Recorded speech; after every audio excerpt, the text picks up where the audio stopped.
রোজ রোজ একঘেয়ে রুই মাছের ঝোল খেতে একদম ভালো লাগে না।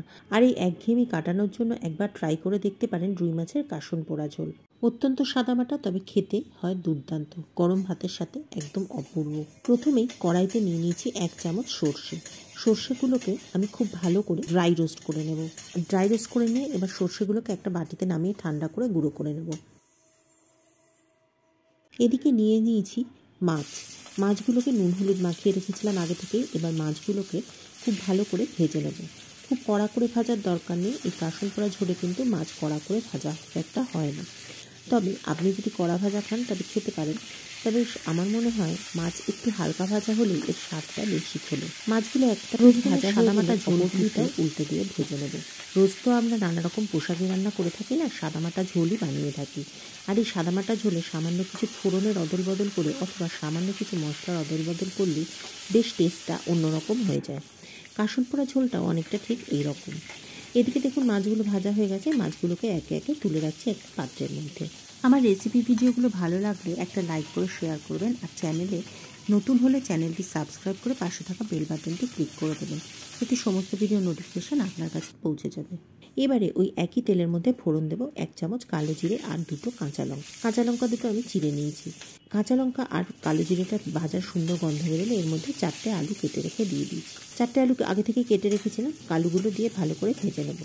আলুগুলো ভাজা হয়ে গেলে পরে তার মধ্যে দিয়ে দিয়েছি 1 চামচের 4 ভাগের 1 ভাগ হলুদ গুঁড়ো আর স্বাদ মতো নুন আর হলুদ গুঁড়োটা দিয়ে খুব ভালো করে কষিয়ে নেব। আলুর সাথে মশলাটা কষানো হয়ে গেলে এবার দিয়ে দেবো জল আর আগে থেকে ভেজে রাখা মাছগুলো। এই সামান্য মশলাতে এটা তৈরি হয়, এছাড়া আর কোনো কিছুই দেওয়ার প্রয়োজন পড়ে না। তবে কেউ সর্ষের সাথে পোস্ত এর মধ্যে যোগ করে থাকেন, আপনি চাইলে দিতে পারেন, তবে আমি আজকে শুধুমাত্র সর্ষে দিয়েই বানিয়েছি একদম অথেন্টিকভাবে। এবার একটা ঢাকনা চাপা দিয়ে ঝোলটাকে তৈরি করে নেব। ফুটিয়ে নেব যতক্ষণ না পর্যন্ত আলুগুলো খুব ভালোভাবে সিদ্ধ হয়ে আসছে। কিছুক্ষণ পর ঢাকনা খুলে দেখে নেব আলু সিদ্ধ হয়েছে কিনা। দেখুন আলুগুলো কত সুন্দরভাবে সিদ্ধ হয়ে গেছে। আলুগুলো সিদ্ধ হয়ে গেছে এবং ঝোলটা খুব সুন্দরভাবে ফুটে গেছে, তবে ঝোলটা তৈরি হতে আরও একটু বাকি আছে। এবারে এর মধ্যে দিয়ে দেবো আগে থেকে ভেজে গুঁড়ো করে রাখা সর্ষেটা দিয়ে আরও কিছুক্ষণ ফুটিয়ে নেব।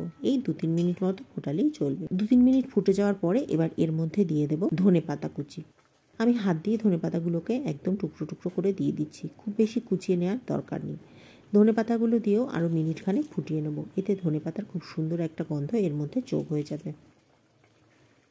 মাছের ঝোলটা কিন্তু একদম রেডি হয়ে গেছে। আপনি চাইলে এই সময় কিছু চেরা কাঁচা লঙ্কা এর সাথে অ্যাড করতে পারেন, তবে আজকে আমি মাছের ঝোলটা একটু হালকা রাখতে চাইছিলাম, সেই জন্য আর লঙ্কাটা যোগ করিনি। আপনি যদি ঝাল বেশি খান তাহলে এর সাথে এই সময় কয়েকটা চেরা কাঁচা লঙ্কা দিয়ে আর একটু ফুটিয়ে নিলে সুন্দর ঝাল হয় খেতে।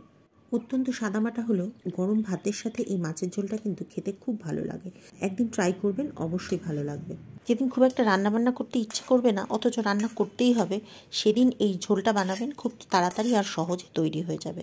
বানিয়ে খেয়ে যদি ভালো লাগে তাহলে কমেন্ট করে অবশ্যই জানাবেন, আর লাইক করে একটা শেয়ার করে দেবেন। তাহলে যে পর্যন্তই, পরের দিন আবার দেখা হবে নতুন ভিডিওতে নতুন রেসিপি নিয়ে। ততদিন সকলে ভালো থাকবেন আর সুস্থ থাকবেন।